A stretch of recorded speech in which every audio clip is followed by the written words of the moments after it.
Nerds, मैं हूँ आंचल और मैं हूँ सुशांत और ये है फैंडम टॉक्स में आज हम रिएक्ट करेंगे चरखा नौलखा पे which is from Coke Studio and it is one of the most requested songs पिछले कुछ समय से हम कुछ भी डाल रहे हैं उसी की रिक्वेस्ट आ जा रही है और so here we are guys so without wasting any more time पहले हम गाना देखते हैं by the way ये आतिफ असलम का है and the last song जो हम लोगों ने देखा था it was ताजदारे हरम so mind blowing not a song it was not a song actually तो इसके लिए भी मैं बहुत एक्साइटेड हूँ और देखते हैं कि ये कैसा होने वाला है क्योंकि जिस तरह के मैंने पहले कहा था कि जिस तरह के गाने उसने इंडिया में गाए हैं हम लोगों ने सुने हैं वो गाना उससे एकदम अलग था and I am pretty sure ये गाना उससे एकदम अलग होने वाला है तो so let's go let's check it out first so guys here we go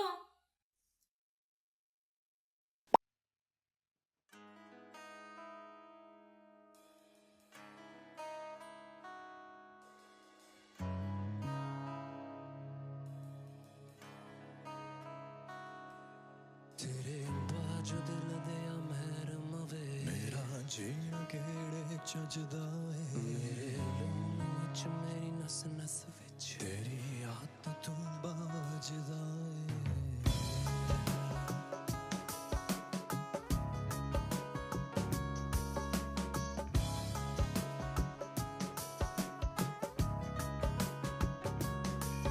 तेरे बाजू दिल दे अमर मवे मेरा जीना केड़े चजदा मेरी नस नस विच तेरी याद तू बावजदा है आजा हर चरखे दे गेड़े मैं तेनू याद करदी आजा हर चरखे दे गेड़े मैं तेनू याद करदी कदी याद ततड़ी दे वेड़े मैं तेनू याद करदी कदी याद ततड़ी दे वेड़े मैं तेनू याद करदी आजा आजा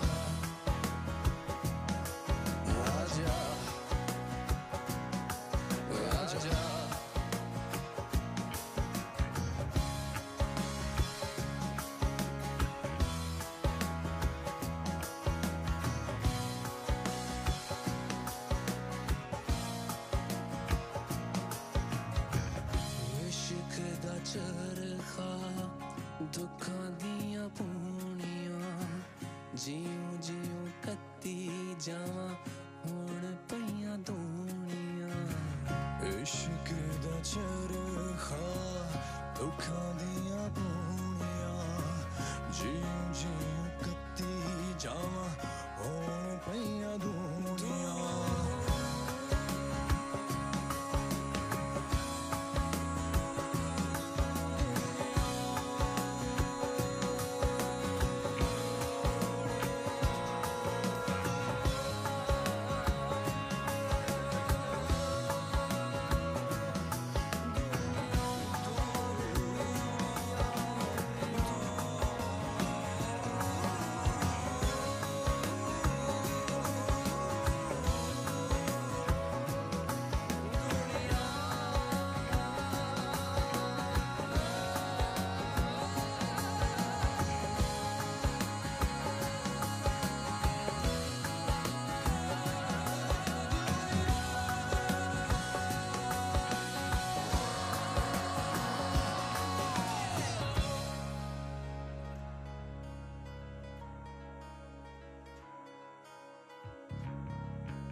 यार फरीद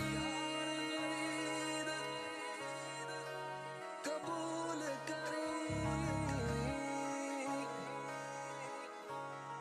मेरा सावल मसड़ा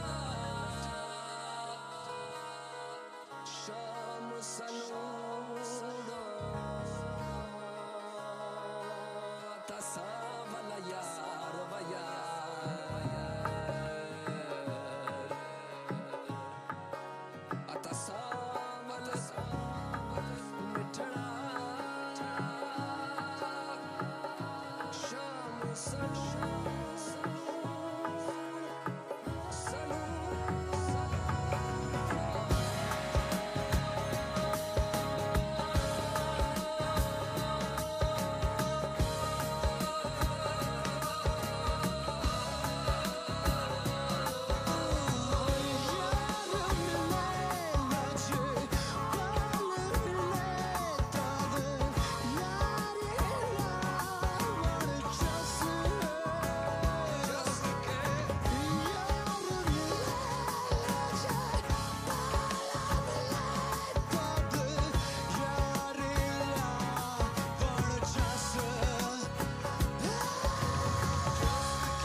से कहा जाए जाए जाए चलो तेरे प्यार में करूं इंतजार मैं किसी से कहा जाए ना मेरा ये चरखानो लखा कुड़े मेरा ये चरखानो लखा मेरा ये चरखानो लखा कुड़े मेरा ये चरखानो लखा मेरा ये चरखानो लखा कुड़े मेरा ये चरखानो लखा मेरा ये चरखानो लखा कुड़े मेरा ये चरखानो लखा तेरे बाजो दिल दे मेरे मवे मेरा जीना केड़े जजदा है मेरे लून विच मेरी नस नस विच तेरी याद दा तूंबा वजदा है आजा हर चरखे दे गेड़े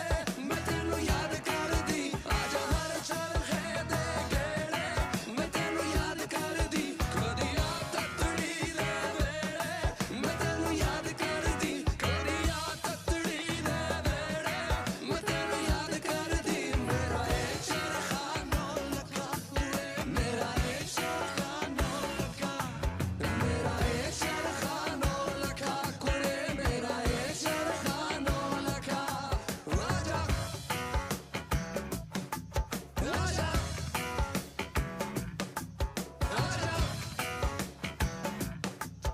आजा आजा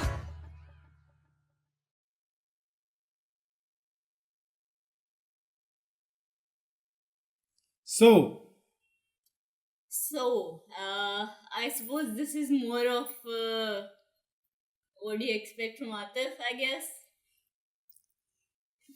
It was kind of a love song. yes, लेकिन एक चीज है, ये बहुत अलग ही टेंजेंट का फ्यूजन था. Yeah. एक तरफ ये एकदम फोक सॉन्ग जैसा साउंड करता है, बट बीच बीच में एकदम रॉक बैंड वाला फील आया था इसके अंदर, हाँ, रॉक स्टार वाला, हार्ड रॉक. स्पेशली जब हाई नोट्स लेते हैं. हाँ. Yes. I think the second guy was Umesh Jaiswal, जिसने खाकी बंदा किया था, हम लोगों ने देखा था. Right. ऑन दैट नोट, खाकी बंदा is on top of my list. वो इसलिए वो चीज़ क्योंकि मैंने एकदम देखा, मैं उस समय जब मैं वो रिएक्ट कर रहा था तो मैं फिगर आउट कर रहा था कि ये मेरी लिस्ट में कहाँ जाएगा. वो गाना ना इतने दिन तक मेरी ज़ुबान पे चढ़ा रहा, उतरा ही नहीं. एंड दैट इज व्हाई वो नंबर 1 स्पॉट पे. Coming back to the song, I think आप सुन के बता सकते हो कि क्यों इसके लिए इतनी सारी रिक्वेस्ट आई और क्यों ये गाना इतने सारे लोगों का फेवरेट है. पता है, ये गाने का फ्यूजन अजीब सा है, इसलिए कह रहा हूँ. आई नो ये रोमांटिक गाना और इसमें हार्ड रॉक फील है, बट एट पॉइंट्स मेरे को ना ये गाना ऐसा लगा जिसको ना आप एक एक्शन बैकग्राउंड में भी यूज कर सकते हो. जो म्यूजिक की बीट्स बज रही थी पीछे और कुछ पोर्शन से गाने के सेलेक्टिव चंक्स, जहाँ पे जब कोई जैसे मान लो वेंजफुल आशिक है जिसकी स्टोरी चल रही है और अब वो रिवेंज ले रहा है, ठीक है, फॉर समथिंग, और एक्शन वाला सीक्वेंस है और उस पर उसकी स्टाइल की एंट्री और पीछे गाने चल रहे हैं बैकग्राउंड में कि कभी ये था. That is my imagination running wild on you brother. तो आप उसको वैसे भी यूज कर सकते हो. गाने के अंदर बहुत सारे फील्स हैं, बहुत सारी वैरायटी. और आपको ये बताता है कोक स्टूडियो क्यों है. This is one of the I think OG seasons पुराने में से एक है. आपको लाइटिंग सेटअप और बाकी सारी चीज़ें देख के पता लगा था, ऑफकोर्स लोगों की शक्ल देख के भी पता लगा था. नॉट दैट कि अब वो ओल्ड लगते हैं, बट स्टिल आप देख के मेक आउट कर सकते हो. तो बहुत बढ़िया सॉन्ग लगा मेरे को ये. Atif की entry though was giving me major Bohemia feels. When they just panned, just like जब तक पूरा नहीं दिखाया था. When it just panned and it was like this shot, it was giving me major Bohemia feels. I was like, yeah. नहीं, लेकिन मेरे को ऐसा लुक अच्छा लगा. मैंने ऐसे लुक में आतिफ को पहली बार ही देखा है. He's done his styling and all kind of like that. But फिर बाद में बोहेमिया भी, उन दिनों बोहेमिया भी आया था, हम लोगों ने उस पर रिएक्ट किया था. Yeah. तो स्कूल दी किताब, पैसे दा नशा, और एक और था ढोल गीत वाला, कंडियारी ढोल गीत, वैसा वाला ही फील था एक्चुअली इसके अंदर. हालांकि उसमें बोहेमी का लुक ऐसा नहीं था, बट सेटअप शायद सेम ही था. मे बी शायद सेम सीजन से ही हो, इस वजह से. Coming back to the song, what do you say? good. The energy was good. The vibe was good. good तो है ही. But melodious song था. And at times the energy of the song was very fluctuating. Okay. At times it was very soothing and peaceful, and then at times it like took you to that vibe. Yeah, exactly. So मैं वही क्या कहते हैं, the energy of the song was very fluctuating. तो अभी इस ये भी एक वजह है क्या कहते हैं, मेरे पास कोई ओपिनियन नहीं है अभी तक सॉन्ग का कि क्या है. ऑल्दो एक चीज का मेरे पास ओपिनियन है कि उमेश जायसवाल जो है, मैं उसके गाने और चेकआउट करने वाला हूँ. उसके 2 गाने मैंने सुने हैं, ठीक है, बहुत अच्छी एनर्जी है. और खाकी बंदा तो इतना बढ़िया लगा मेरे को उसमें. इसमें भी देखो इसका आई थिंक भले गाया कम होगा, आई थिंक लाइनें आतिफ के पास ज्यादा होंगी, बट इसका एलिमेंट मेरे को ज्यादा अच्छा लगा. मैं भी शायद वो लाउडर पार्ट उसका है, इस वजह से आपको ज्यादा वो नोटिस में आता है. जितना ब्रीफ टाइम उसके पास है उसमें he makes you notice it. Yes, बहुत अच्छा करा है. एंड कमाल की बात है यार, हम लोगों ने कभी उसे सुना नहीं और वो इंडिया में कभी नहीं आया, क्योंकि आतिफ को हम लोग ऐसे भी जानते हैं, बहुत सारी बॉलीवुड फिल्मों में गाया, एल्बम में लॉन्च करी. तो बट इधर उमेर का इस तरफ इंडिया में कभी कुछ हुआ ही नहीं. आई डोंट थिंक सो कि उसने शायद कभी बॉलीवुड गाना गाया हो या नहीं, but he does not have the same fame like Atif.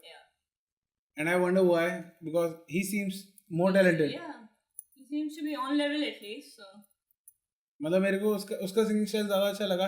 दोनों मैंने उसे दोनों में देख लिया अभी तक, और मैं इसलिए भी शायद थोड़ा सा बायस हो रहा हूँ क्योंकि खाकी बंदा बहुत ज्यादा करीब है मेरे.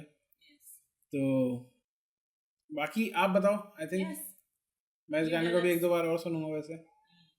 और आप बताओ एक्चुअली आपका क्या रिएक्शन जब आपने ये गाना देखा. आपके पास बहुत टाइम हो गया और आज आप लोग ये गाना वापस सुनोगे तो बहुत सारे लोग थोड़े से नॉस्टैल्जिक तो होंगे ही, आई एम प्रीटी श्योर. क्योंकि जब मैं कोई पुराना गाना सुनता हूँ तो sometimes life takes me back to that moment, that era actually जब वो गाना रिलीज हुआ था. मेरी मम्मी कहती कि भी आपको ना हमेशा अपने बचपन के गाने बहुत पसंद होते हैं, और वो शायद आपको उस समय पसंद ना हो जब वो गाने रिलीज हो, ठीक है, जब आप वो moment zero, but 30 years 40 years down the line जब आप कभी वो गाना सुनते हो ना, तो वो गाना भले ही हिट ना हो, भले ही आपको पसंद भी ना हो, बट वो गाना आपको अपनी लाइफ के एक ऐसे एरा में ले आ लेता है वापस कि जब वो गाना रिलीज हुआ था तो मैं क्या कर रहा था, या हम लोग क्या कर रहे थे. Phases. You know that there are particular songs that are attached to phases. Yes.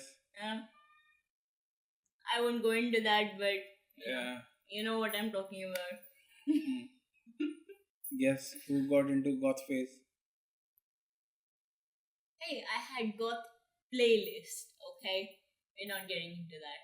And no, you've never seen that look again. But moving on.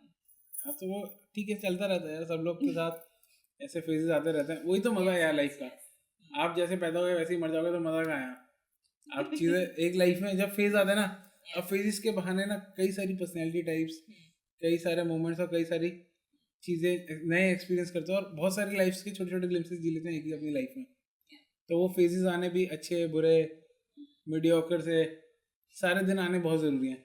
और वंस इन अ वाइल एक ऐसा दिन भी आना जरूरी है जिस दिन आप कुछ ना करो, बैठ के खाली खाओ पियो और अपनी फेवरेट फिल्में देखो, किसी से कोई बात नहीं, किसी कोई चीज़ नहीं है. Have a day dedicated to yourself. तो वो भी बहुत ज़रूरी है आई थिंक, क्योंकि बॉम्बे में हम लोग को बहुत टाइम नहीं मिलता कभी कभी. मैं आपको बताऊँ, कई बार ऐसा होता है कि 3-3 4-4 हफ्ते में पहली बार छुट्टी मिली है ढंग से. तो और रात भर की शिफ्ट आप करके आते हो, तो आप सुबह 10-11 बजे घर पहुँच रहे हो रात भर शिफ्ट करके. आप 10 बजे सो के उठो, मतलब सोए हो, आप रात का ही उठते हो उसके बाद. ऐसा मेरे साथ एक बार इवन दिवाली पे हुआ था. दिवाली पे हम लोग काम कर रहे थे. छोटी दिवाली पे हम लोगों ने सोचा कि छोटी दिवाली पे शूट करके हम लोग 2 एपिसोड निपटा देंगे ताकि दिवाली पे शूट ना करना पड़े. बट शूट चलता रहा. और दिवाली की सुबह 10-11 बजे पैकअप हुआ, और इतना हम लोग थक गए थे, जैसे तैसे घर पहुंचे, घर जाके सो गए. शाम को उठे 8-9 बजे उठ के अब क्या यस. और क्योंकि मैं अपने दोस्तों के साथ रहता था, फ्लैट पे सब लोग घर गए हुए थे, और मैं और मेरे दोस्त प्रशांत, सिर्फ हम लोग ही थे. फिर हम लोग गए रात को, उस चांस की बात है उसकी भी शिफ्ट ऐसी थी. दोनों फिर रात को सो के उठे, नहाए धोए, थोड़ी पूजा करी, और फिर हम लोग गए. तो लाइफ ऐसी होती है. तो ऑफकोर्स आपको समझ ही नहीं आता जब एक दिन से कभी छुट्टी मिल जाए तो क्या करना है. तो वंस इन अ वाइल एक डे सबको अपने आप को डेडिकेटेड करना चाहिए. कम से कम महीने में एक बार, ऐसा मैं मानता हूँ। और But- चाहे आप गाने सुनो चाहे फिल्म देखो, Yeah. खुद को आप प्लीज करो, क्योंकि आप खुश नहीं रहोगे तो आप अपनी फैमिली को कभी खुश नहीं रख सकते। Going back to phases and eras. Yes, Give me an era or a phase song. For you. Linkin Park in the end, तेरा मेरा रिश्ता पुराना, Give me कलियो, the phase as well. आदत, You can't just like you can't just go Linkin Park. Everybody knows Linkin Park. What was the phase? Linkin Park was the phase जब मैं college में था, college मतलब school में, Okay. Sorry college बोल रहा हूँ, और मैं ड्रम सीख रहा था और नया नया जोश था, और सारे मेरे साथ के बच्चे, कोई गिटार सीख रहा था, कोई कॉन्गो सीख रहा था, कोई गाना सीख रहा था, और हम लोग तभी रैप करना शुरू किया था। आप जो जोश में था, आई थिंक इट वाज, मैं शायद 6th या 7th class, I think 7th या 8th, मोस्टली 7th में ही हूँ मैं, एक साल ऊपर नीचे हो सकता है 7th या 8th में, I think it was 7th class. और हम सारे दोस्त तो फिर हैं, चाहे आप रैप बैटल करो आपस में, चाहे कुछ भी करते रहो, ठीक है, not too good not too bad. School के बच्चे, 7वीं क्लास के बच्चे क्या करते हैं, यू नो, तो एक वैसा फेज आता है, वो सब करा। और बाकी बहुत सारे फेज आते रहते हैं लाइफ में, अच्छे है बुरे, तो So, anyways, बाकी सारे फेजेस में मैं जाऊंगा नहीं, ठीक, too much information. Yes. All right. तो Moving on, guys. You tell us. What were your phases? हाँ, आप पहले तो ये बताना कि भैया गाना कैसा लगा Of आपको, course. और गाने के साथ क्या जुड़ी याद है, क्या फेजेस है आप लोग के, अगर ऐसी कोई फन फेजेस है, Yes, ठीक है, जैसे वो मीम आता है ना, death metal is not a phase but it is. तो आप बताना कि ऐसी कुछ फन मेमोरीज जो आप लोगों ने भी करी हो, Right. ऐसे कभी कभी आप वैसे आप लोग बैक करते तो आप बहुत एम्बेरस होते हो कि आप ऐसा क्या कर रहे थे, तो कोई बात नहीं, कभी कभी हम लोग को आपस में ऐसी चीज़ें शेयर करनी चाहिए, क्योंकि हम सब एम्बेरसिंग काम करते हैं, Yeah. तो जब सब ऐसे काम करेंगे तो किसी को एम्बेरस होने की जरूरत नहीं पड़ेगी।